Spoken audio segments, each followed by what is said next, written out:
Assalamualaikum warahmatullahi wabarakatuh. Alhamdulillah, alhamdulillahilladzi 'allama bil qalam, 'allamal insana ma lam ya'lam.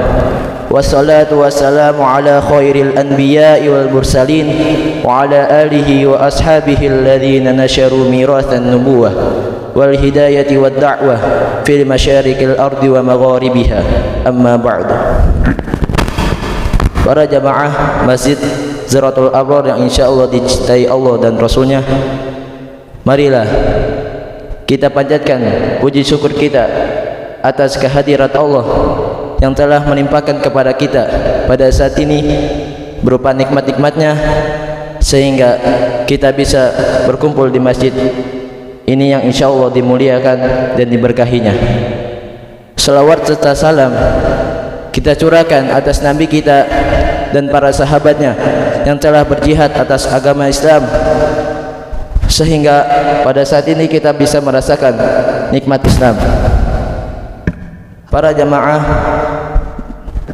salat subuh yang insyaallah dimuliakan Allah Subhanahu wa taala, perkenankanlah kami berdiri di sini untuk menyampaikan suatu hadis dari Rasulullah sallallahu alaihi wasallam yang bertemakan jangan tertipu dengan amalmu.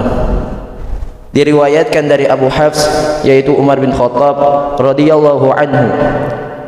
Beliau berkata, aku mendengar Rasulullah sallallahu alaihi wasallam bersabda, innamal a'malu binniyat, sesungguhnya setiap amalan-amalan disertai dengan niat. Wa innamal likulli imri'in ma nawa, dan setiap orang akan mendapatkan tergantung pada niatnya. Faman kanat hijratuhu ilallahi wa rasulih, maka barang siapa yang hijrahnya karena cinta kepada Allah dan Rasulnya, fahijratuhu ilallahi wa rasulih, maka hijrahnya akan sampai kepada Allah dan Rasulnya. Waman kanat hijratuhu lidunya yusibuha, dan barang siapa yang hijrahnya karena menginginkan perkara dunia, aw imra'atin yankihuha, atau karena wanita yang ingin dinikahinya, fahijratuhu ila ma hajara ilaih, maka hijrahnya akan sampai kepada apa yang dia inginkan. Hadis riwayat Bukhari dan Muslim. Hadis yang mulia ini menunjukkan bahwa niat merupakan timbangan penentu kesahihan amal. Apabila niatnya baik, maka amal pun menjadi baik, dan apabila niatnya jelek atau buruk, maka niatnya pun akan menjadi buruk. Marilah wahai saudaraku, jangan kita tertipu dengan amal kita. Mari introspeksi diri. Takutlah dengan berbagai hal yang akan merusak amal-amalan kita dan menjadikannya tidak bernilai di sisi Allah Subhanahu wa taala. Rasulullah sallallahu alaihi wasallam bersabda, barang siapa yang beramal ingin didengar, maka Allah akan memperdengarkannya, dan barang siapa yang beramal ingin dilihat, maka Allah akan memperlihatkannya.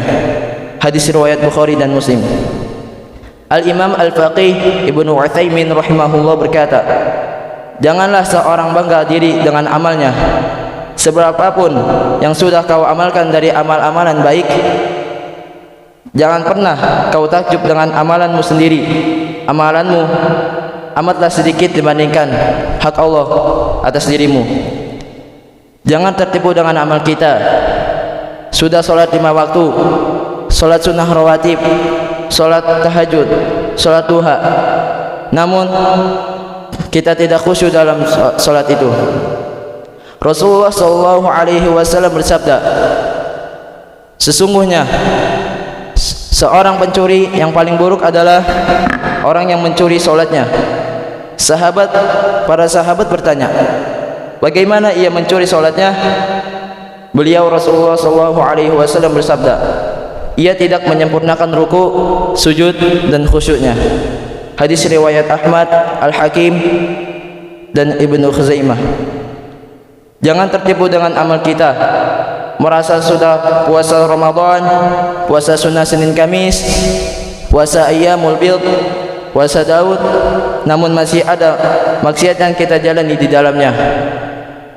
Betapa banyak dari kita yang mudah terjerumus kepada dosa lisan ketika berpuasa.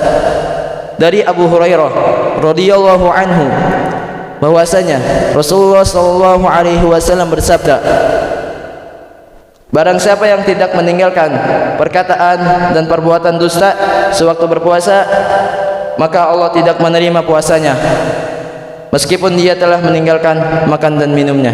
Hadis riwayat Bukhari.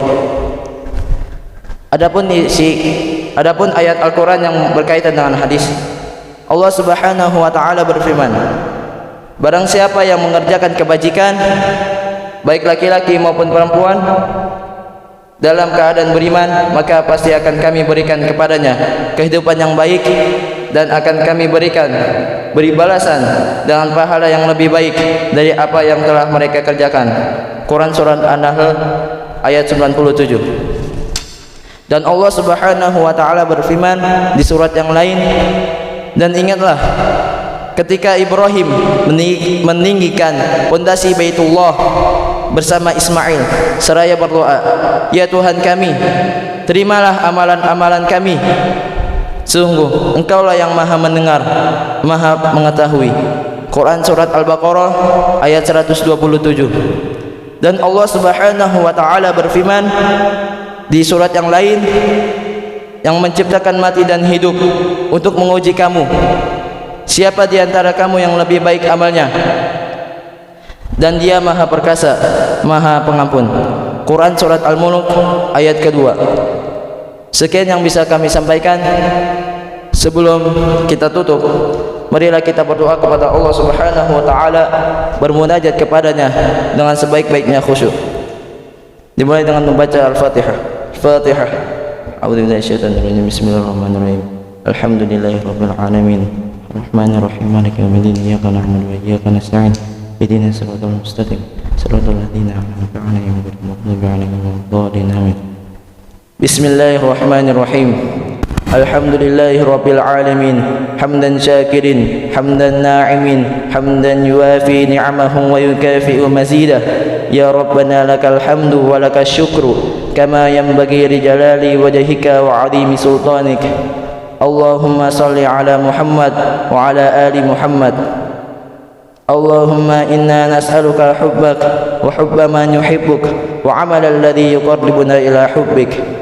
Allahumma la tada' lana dhanban illa ghafartah wa la hamman illa farajtah wa la mu'assiran illa yasartah wa la mardan illa syafaitah wa la hajatan min hawaijid dunya illa qadaitaha ya arhamar rahimin. Allahumma inna nas'aluka salamatan fid din wa afiyatan fil jasad wa ziyadatan fil ilmi wa barakatan fil rizqi wa taubatan qabla al maut wa rahmatan 'inda al maut wa maghfiratan ba'da al maut. Allahumma hawil 'alaina fi sakaratil maut wan najata minan nari wal 'afwa 'inda al hisab. Allahumma inna nas'aluka nafsan bika mutmainnah wa tu'minu bi liqa'ik wa tarda bi qada'ik wa taqna'u bi 'ata'ik. Allahumma ighfir lana dhunubana wa liwalidina warhamhum kama rabbawna shighara. Ya Allah yang maha besar dan maha kuasa, kami mohon kepada Engkau ya Allah untuk para musyrif, orang tua asuh, donatur, pembina dan pengurus yayasan, pengurus ponpes dan umat muslimin dan muslimat, diampuni dosa-dosanya, dosa besar, dosa kecil, disengaja ataupun tidak disengaja. Diberi hidayah agar dapat melaksanakan semua perintah-Mu dan meninggalkan semua larangan-Mu. Diberi kesehatan agar bisa istiqomah dalam melaksanakan ibadah, baik yang wajib maupun yang sunnah. Diberi rezeki yang luas dan berkah agar mau berbagi kepada anak yatim dan du'afa dan perjuangan Islam. Diberi kemampuan bisa bersabar jika menerima musibah dan pandai mensyukuri nikmat. Diberi keturunan yang qurrata a'yun, keturunan yang solih dan solihah. Rabbana zalamna anfusana wa illam taghfir lana wa tarhamna lanakunanna minal khasirin. Rabbana la tuzigh qulubana ba'da idh hadaitana wa hab lana min ladunka rahmah innaka antal wahhab. Rabbana hab lana min azwajina wa dhurriyyatina qurrata a'yun waj'alna lil muttaqina imama.